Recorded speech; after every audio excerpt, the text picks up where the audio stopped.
அனைவருக்கும் இனிய மாலை வணக்கம். இமிர் முன்னெடுத்து நடத்தும் நூல் அறிமுக விழா நிகழ்வு 444க்கு வருகை தந்திருக்கும் உங்கள் அனைவரையும் வருக வருக என்று வரவேற்று மகிழ்கிறேன். இன்றைய நம் சிறப்பு நிகழ்வில் நாகர்கோவிலை சேர்ந்த கவிஞர் கவிதை கரை வினி அவர்களின் என் தேநீர் இடைவேளை கவிதை நூலை அறிமுகம் செய்யவிருக்கிறோம். இந்நூலினை நமக்கு அறிமுகம் செய்து வைக்க சான்றோர் தளத்தின் ஒருங்கிணைப்பாளர் பாவலர் சே மன்னர் மன்னன் அவர்கள் நம்மோடு இணைந்திருக்கிறார். மேலும் இந்நூலுக்கு மகிழ்வுரை அளிக்க பேராசிரியர் முனைவர் வெற்றி நிலவன் அவர்கள் நம்மோடு இணைந்திருக்கிறார். நிகழ்வினை முறைப்படி தமிழ்த்தாய் வாழ்த்தோடு தொடங்கவிருக்கிறோம். வச்சிருக்கேன் அந்த கவிதைகளை உங்களோட பகிர்ந்து கொள்ளணும்னு ஆசைப்படுறேன். முதல்ல நான் சொன்ன அந்த கவிதைகள்ல இந்த எதை எங்கே எப்போது தொலைக்க வேண்டுமோ அந்த கவிதையிலே எனக்கு ரொம்ப அப்படியே ஆர்ட் டச்சிங் சொல்ற மாதிரி அப்படியான கவிதைகள் நிறைய இருக்கிறது. அதுல நினைவுகளை நிறைத்துக் கொள்கிறது காலியாகும் தேநீர் கோப்பைகள். உண்மையில இவ்வளோ ஒரு சிறப்பான ஒரு கவிதை. அது சொன்னது போல நிறைய தன்னம்பிக்கை, இப்போ ஐயா அவர்களும் சொன்னாங்க, அந்த மாதிரி நிறைய தன்னம்பிக்கை கவிதைகள் இவருடைய புத்தகத்துல நிறைய நிறைந்து கிடைக்கிறது என்று சொல்லலாம். இவ்வளவு அழகாக ஒரு கவிதைகளை ஐயா அவர்கள் எழுதியிருக்காங்க. அதற்காக இந்த இனிய தருணத்தில் உங்கள் அனைவரின் சார்பாக கடற்கரை வினி அவர்களுக்கு கவிதைக்கரை, எனக்கு கடற்கரைனே வருது. நீங்க கடற்கரையில கவிதை பார்த்து எழுதுன்னு சொன்னதுல இருந்து எனக்கு கடற்கரை வினினே வருது, கவிதை கரைனே வர மாட்டேங்குது. கவிதைக்கரை வினி அவர்களுக்கு என்னுடைய அனைவரின் சார்பாக வாழ்த்துக்களை பாராட்டுகிறேன் தெரிவித்துக் கொள்கிறேன். நம்ம அடுத்ததாக நிகழ்வுடைய இறுதியான ஏற்புரைக்கு செல்லலாம் என்று இருக்கிறேன். வினி அவர்களை பற்றிய ஒரு சிறிய குறிப்பு. வினி என்று அறியப்படும் இவர் கவிஞர் வெனாசி. உங்களுடைய பேரை எனக்கு சரியா உச்சரிக்க தெரியல. வெனான்சியுஸ் கரெக்டுங்களா? ஆமா. கன்னியாகுமரி மாவட்டத்தில் புத்தன்துறை என்கிற ஒரு மீனவ கிராமத்தில் ஐயா அவர்கள் பிறந்திருக்காங்க. இவர் சிறு வயதிலிருந்தே பேச்சு போட்டிகளில் பங்கு பெற்று பல பரிசுகளை வென்றவர். கல்லூரி நாட்களில் இலக்கியத்தை விட கால்பந்து விளையாட்டில் ஆர்வம் கொண்டு தான் படித்த புனித சவேரியார் பள்ளி பாளையங்கோட்டை கல்லூரியில கால்பந்து அணியின் முதன்மை ஆட்டக்காரராக விளங்கியவர் இவர் என்பது ஒரு மகிழ்ச்சியான ஒரு விடயம். வணிகவியலில் இளங்கலை பட்டம் பெற்ற இவர் துபாயிலும் இந்தியாவிலும் பல தனியார் நிறுவனங்களில் கணக்கியல் தொடர்பான பணிகளை செய்து வந்தவர்.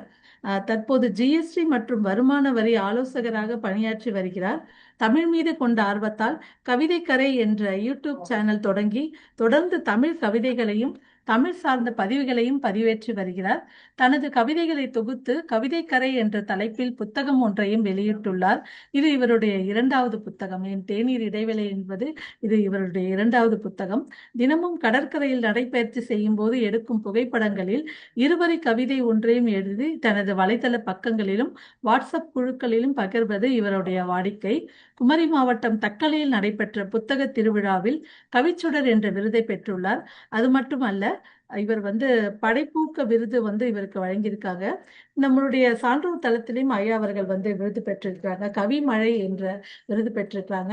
இப்படி சிறப்பு வாய்ந்த ஒரு கவிஞரை இங்க அறிமுகப்படுத்துவதில் நிமிர் உண்மையிலே பெருமை கொள்கிறது. உங்களுடைய ஏற்புரையை கேட்பதற்கு நாங்க எல்லோரும் ஆவலாக இருக்கிறோம். வாங்க ஐயா, உங்களுடைய ஏற்புரையை தரலாம். வாங்க. வணக்கம். என்னுடைய நூலை ஆய்வுக்கு எடுத்து சிறப்பாக நடத்தி கொண்டிருக்கின்ற நிமிர் இலக்கிய வட்டத்திற்கு முதற்கு நன்றி. இந்த நிமிர் இலக்கிய வட்டத்தின் நிறுவனர் ஐயா இலக்கிய சிம்மம் பாபு சசிதரன் அவர்களை சான்றோர் தளத்துல அடிக்கடி இணையத்தின் வழியாக சந்திக்கிற வாய்ப்பு கிடைத்தது. இருந்தாலும் சான்றோர் தளத்தின் 100வது விழாவில் சென்னையில் நடைபெற்ற பொழுது நேரடியாக சந்திக்கிற வாய்ப்பும் கிடைத்தது. அவர் சுறுசுறுப்பாக இயங்கிக் கொண்டிருக்கின்ற ஒரு தேனி, ஒரு சிம்மம், இலக்கிய சிம்மம் அப்படின்னு சொல்ற அளவுக்கு அந்த பெயருக்கு பொருத்தமாட்டே அவர் அவ்வளவு வேகமாக இயங்கிக் கொண்டிருக்கிற மனிதர். என்னுடைய சான்றோர் தளத்தில் இந்த புத்தகம் ஆய்வுக்கு எடுத்த பொழுது வருவதாக சொல்லியிருந்தால் வர இயலவில்லை. உடனே எனக்கு அழைத்து வர இயலவில்லை, ஆனால் நம்முடைய நிமிர் வட்டத்தில் அந்த புத்தகத்தை எடுத்துக்கொள்வோம் என்று சொன்னார். அதே போல இந்த புதன் எடுத்து விட்டார். அவருக்கு நன்றி செலுத்துகிறேன். ஒரு வாழ்த்துறை வழங்க இருக்கிறாங்க. அடுத்ததாக இந்த நிகழ்வை நெறியாளியை செய்து கொண்டிருக்கின்ற சேரா என்கின்ற கிருஷ்ணகுமாரி அவர்களை நான் சென்னையிலே சந்தித்திருக்கிறேன். அருமையான கவிஞர். அவங்க சொன்னது போல கடற்கரை சார்ந்து எழுதக்கூடிய கவிதைகளை அவர் ரசிக்கக்கூடிய ஒரு நபர். உங்களிடம் ஒன்று சொல்லணும். என்னுடைய எண்ணையும் என்னுடைய அலைபேசி எண்ணையும் உங்களுடைய நிமிர் இலக்கிய வட்டத்துல சேர்த்து கொள்ளுங்க. கழிந்த முறை வரும்போதும் சொன்னீங்க, ஆனா உங்களுடைய நிகழ்வுகள் எப்ப நடக்குது அதுல எனக்கு இணையறதுக்கான வாய்ப்புகள் சரியா அமைய மாட்டேங்குது. இனி நிமிர் இலக்கிய வட்டத்திலையும் வந்து கலந்து கொள்வதற்கான வாய்ப்பை எனக்கு உண்டாக்கி கொடுங்க. அடுத்ததாக, இந்த புத்தகம் நான் ஏற்கனவே சொன்னது மாதிரி ஒரு எதிர்மறை எண்ணங்களை உண்டாக்காத இல்லாத ஒரு சமூகமாக மாறணும் அப்படின்றதுனால என்னை பாதித்த விஷயங்கள், என்னை பாதித்த மனிதர்கள் பற்றி அவர்களுக்காக நான் எழுதிய சில வரிகள் தான். இதை கவிதைன்னு சொல்ல முடியாது. ஏன்னா குறைந்த வரிகளில் 1 அல்லது 2 அல்லது 3 4 வரிகளில் எந்த விதமான இலக்கண இதுவும் இல்லாமல் வெறும் கருத்து செறிவும் எளிய மொழி நடையிலும் நான் எழுதினதுதான் இது. இத சபையில எல்லாரும் இதை அங்கீகரித்தீங்க. அதற்காக நன்றி செலுத்துகிறேன். இத ஆய்வு செய்த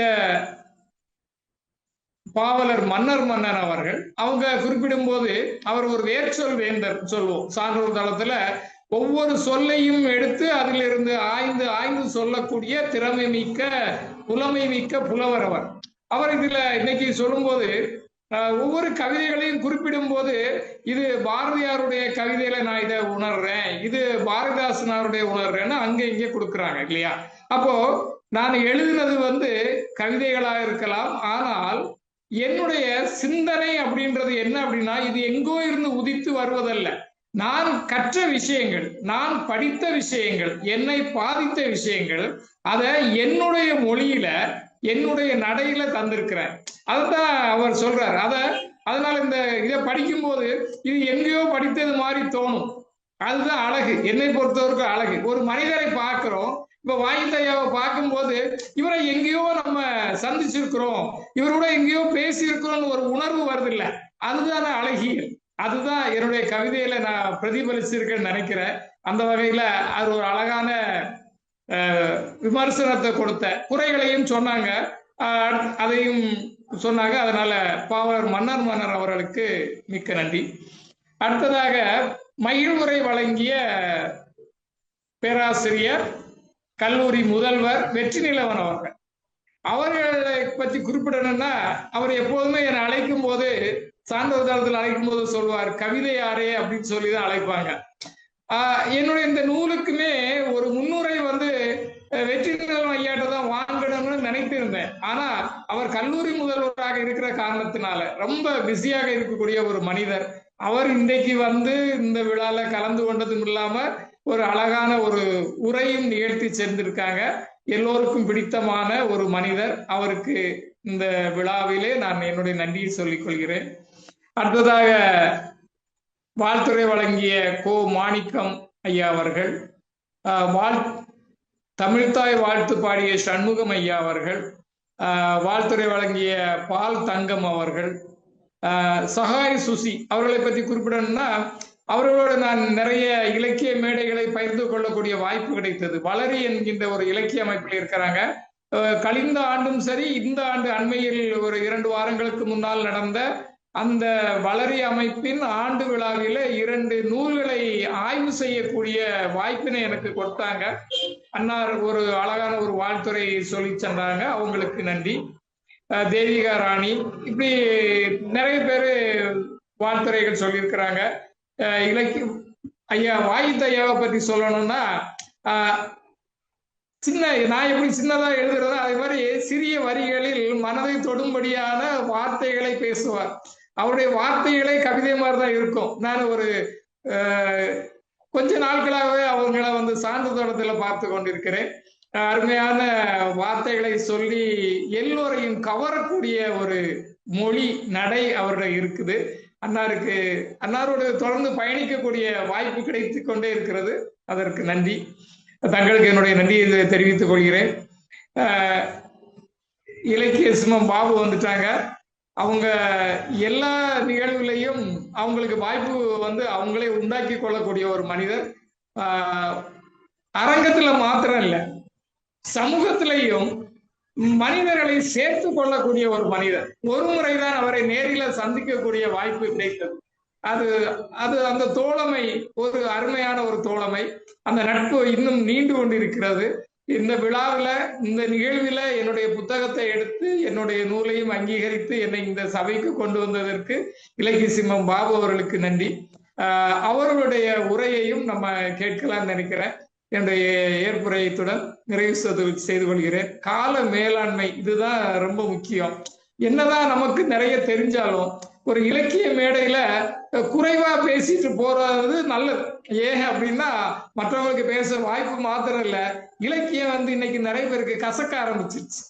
நிறைய பேர் அந்த இலக்கிய மேடைகள்னாலே ஓடுறாங்க. நம்ம படிக்கிற காலங்கள் அப்படி இல்லை. பள்ளிக்கூடங்கள் எல்லாம் நிறைய இலக்கிய விழாக்கள் நடக்கும்.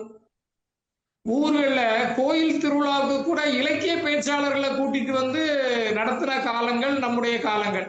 80, 90களில் எல்லாம் அப்படிதான் நடந்தது. இங்க எங்க கடற்கரை கிராமம் தான். ஆனா இங்க கோயில் திருவிழாவுக்கு வீரமாமுனிவர் பேச்சாளர் கழகத்தில் இருந்தெல்லாம் கூட்டிட்டு வருவோம் பேசுறதுக்கு இளைஞர்கள். ஆனா இன்றைக்கு அப்படி நடக்குதானா? இல்லை, எங்கேயுமே இல்லை. அப்போ அந்த இலக்கியத்தை நம்ம கொண்டு போய் சேர்க்கறதுக்கு என்ன செய்யணுமோ அதை நம்ம செய்யணும். எல்லா எழுத்து ஆளுமைகளும் அதற்குரிய பங்கு அதுல இருக்குது. நானும் அதனாலதான் என்ன பண்றதுன்னா, என்னுடைய முதல் தொகுப்பு கவிதைகள் பெரிய பெரிய கவிதைகளாக இருந்தா கூட எளிமையான சிறிய வரிகள்ல கொண்டு போய் சேர்க்கணும் அப்படின்றதுக்காக எழுதுனதுதான். வாய்ப்புக்கு நன்றி சொல்லி இலக்கிய சிம்மத்திற்கு வழிகொடுத்து விடைபெறுகிறேன். நன்றி, வணக்கம்.